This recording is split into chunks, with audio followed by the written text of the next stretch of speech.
নমস্কার, বাদামি শোষক পোকা এবং মাজরা পোকা ব্যবস্থাপনা সম্পর্কিত এই ভিডিওতে আপনাদের সকলকে স্বাগতম। এই বিপজ্জনক কীটপতঙ্গের কার্যকর নিয়ন্ত্রণ বোঝার জন্য আমরা মোট 7টি মডিউল প্রস্তুত করেছি। প্রতিটি মডিউলে আপনি পাবেন সঠিক তথ্য এবং প্রয়োজনীয় সমাধান।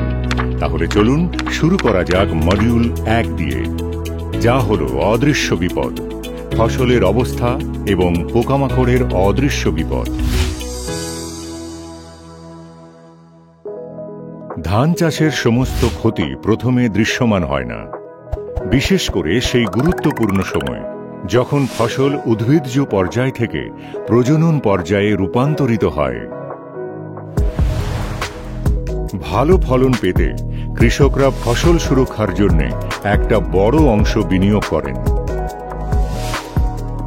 এই সময়টা খুবই গুরুত্বপূর্ণ, যখন ফসল উদ্ভিজ্জ অবস্থা থেকে প্রজনন পর্যায়ে চলে যায় এবং একই সাথে পোকামাকড়ের উপদ্রব ভিতরে ভিতরে নীরবে বৃদ্ধি পেতে শুরু করে। বাইরে থেকে ক্ষেতগুলো সবুজ দেখায়, কিন্তু বিপদ ইতিমধ্যেই ভেতরে ভেতরে বাসা বেঁধে ফেলে। এই সময়ে দুটি বিপজ্জনক শত্রু একযোগে আক্রমণ করে: বাদামি শোষক পোকা এবং মাজরা পোকা। এই পোকামাকড়গুলি প্রায়শই দৃশ্যমান হয় না, তবে সবচেয়ে গুরুত্বপূর্ণ সময়ে ফসলকে আক্রমণ করে। ফসলের এই গুরুত্বপূর্ণ পর্যায়ে ভালো লাভের জন্য ভালো কীটপতঙ্গ ব্যবস্থাপনা অপরিহার্য। এবার আসুন জেনে নিই কিভাবে বাদামি শোষক পোকা এবং মাজরা পোকা ফসলের ক্ষতি করতে শুরু করে যখন এটি একটি গুরুত্বপূর্ণ পর্যায়ে থাকে। বাদামি শোষক পোকার প্রাপ্তবয়স্ক এবং নিম্ফ উভয়ই গাছের গোড়ায় বসতি স্থাপন করে এবং তাদের সূচের মতো মুখের অংশ দিয়ে কাণ্ড ভেদ করে। এটি গাছের রস চুষে খায় এবং টিস্যুগুলিকে দুর্বল করে আর পুষ্টির প্রভাবকে বাধা দেয়। পাতা হলুদ হয়ে যায়, শুকিয়ে যায় এবং তীব্র আক্রমণে সম্পূর্ণ শুকিয়ে ঝরে পড়ে। এই অবস্থাকে হপার বার্ন বলা হয়। একই সময়ে স্ত্রী মাজরা পোকা পাতার পৃষ্ঠে ডিম পাড়ে। ডিম থেকে বের হওয়ার সাথে সাথেই লার্ভাগুলো একটি রেশমি সুতো দিয়ে ঝুলে থাকে এবং জলের পৃষ্ঠের ঠিক উপরে কাণ্ডে একটি ছিদ্র করে গাছের ভেতরে প্রবেশ করে। তারপর তারা খেতে শুরু করে এবং ভেতর থেকে কাণ্ডটিকে ফাঁপা করে ফেলে।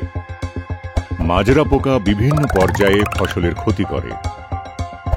ডেড হার্টের লক্ষণগুলি উদ্ভিজ্জ পর্যায়ে দেখা যায় এবং হোয়াইট ইয়ার হেডের লক্ষণগুলি প্রজনন পর্যায়ে দেখা যায়। আসুন হোয়াইট ইয়ার হেড সম্পর্কে বিস্তারিত জেনে নিই। শীষ গঠনের প্রথম থেকে শুরু করে বুটিং পর্যায় পর্যন্ত মাজরা পোকার আক্রমণের ফলে হোয়াইট ইয়ার হেড দেখা দেয়, যেখানে শীষ খালি এবং সাদা হয়ে যায়, যা সরাসরি ফলন হ্রাস করে। তবে পোকামাকড়ের আক্রমণের কয়েকদিন পরে হোয়াইট ইয়ার হেডের লক্ষণ দেখা দেয়। এই লক্ষণগুলি দেখা দেওয়ার সময় ক্ষতি ইতিমধ্যেই হয়ে যায় এবং সেই সময়ে নেওয়া ব্যবস্থাগুলি অকার্যকর হয়। অতএব সময়মতো ব্যবস্থাপনা অত্যন্ত গুরুত্বপূর্ণ, বিশেষ করে শীষ গঠনের শুরু থেকে বুট ফোটার মাঝামাঝি পর্যন্ত 14 থেকে 15 দিনের মধ্যে। এই পর্যায়ে বাদামি শোষক পোকা এবং মাজরা পোকা উভয়ই আক্রমণ করে, কিন্তু তাদের ক্ষতি তখনই দৃশ্যমান হয় যখন কোনো পদক্ষেপ নেওয়ার জন্য খুব দেরি হয়ে যায়। তাই মাজরা পোকা দমনের সবচেয়ে ভালো সময় হল ডিম ফুটে বের হওয়ার সময়, যখন প্রথম পর্যায়ের লার্ভা পাতা থেকে কাণ্ডে স্থানান্তরিত হয়। একবার লার্ভা কাণ্ডে প্রবেশ করলে তারা যে কোনো স্প্রের নাগালের বাইরে চলে যায় এবং তারপরে নিয়ন্ত্রণ করা প্রায় অসম্ভব হয়ে পড়ে। যখন ফসল সর্বোচ্চ কোর্সিক প্রস্ফুটিত পর্যায়ে পৌঁছয়, তখন পাতায় স্প্রেই একমাত্র বিকল্প থাকে। কিন্তু এই সময়ে কার্যকর স্প্রে করা একটি চ্যালেঞ্জ হয়ে দাঁড়ায়, কারণ গাছটি আগের তুলনায় 10 গুণ ঘন হয়ে ওঠে। গাছের ঘনত্ব বেশি এবং মাজরা পোকার বিভিন্ন প্রজন্মের কারণে পোকার জীবনচক্র অনুসারে স্প্রে করার সঠিক সময় নির্বাচন করা প্রায় অসম্ভব হয়ে পড়ে। আমরা এখন জানি যে একবার লক্ষণ দেখা দিলে নিয়ন্ত্রণের জন্য অনেক দেরি হয়ে যায়। সেই কারণে হোয়াইট ইয়ার হেড নিয়ন্ত্রণের বিষয় নয়, বরং ব্যবস্থাপনার বিষয়। সমাধান হল এক ধাপ এগিয়ে থাকা এবং একটি নির্দিষ্ট স্প্রে সময়সূচি অনুসরণ করা, সঠিক পণ্য এবং সঠিক সময়ের সাথে। এই চ্যালেঞ্জ মোকাবিলা করার জন্য কার্টেভা নিয়ে এসেছে ডেলাড্যাক্সিন, ধানের ফসলের জন্য বিশেষভাবে তৈরি একটি নতুন প্রজন্মের কীটনাশক।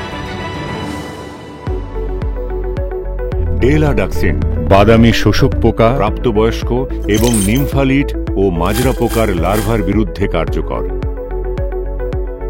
এটি পোকামাকড়ের উপর দ্রুত প্রভাব ফেলে এবং ফসলের উপর একটি প্রতিরক্ষামূলক স্তর তৈরি করে, ঠিক যখন পোকামাকড় তাদের প্রাথমিক আক্রমণ করার চেষ্টা করে।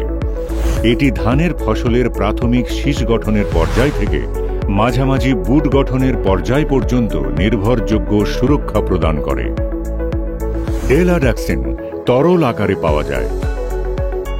ডেলাড্যাক্সিন প্রতি একরে 200 মিলি মাত্রায় ব্যবহার করা হয়।